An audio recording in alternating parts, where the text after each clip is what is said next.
Сізге арнаған өлеңім бар еді. Бірінші Астанаға студент болып түскен кезде жүректен шыққан бір өлең. Шиелін аңсау. Эх, шиелім, болар саған не десем, айып емес Астанаға теңесем, Елордада елестейсің көзіме, бәйтерегің 10 метр демесең, қонақ болып келсеңіз де қаншайға, әңгімеміз жарасады әр шайда, думан бар Бакуланы көргенше жайнаула қармақ салтын әнсайға. Сақ бабамның ізі қалған бұлара, Парижбен де теңесуге тұрады, көз тартатын Эйфел емес біздікі, тектіліктен тұрғызылған мұнара.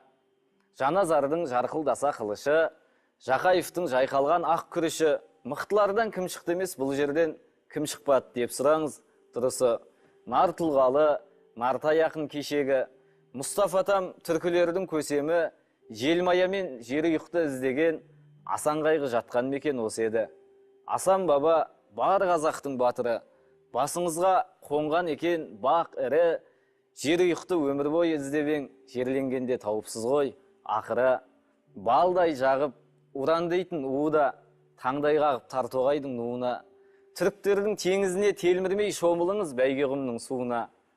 Шиелінің бір аралап ауылын, шиесімен жеп көрсеңіз қауынын, Альбенимен Альпенгөл түгілі Баунтидан бастар тарең, бауырым.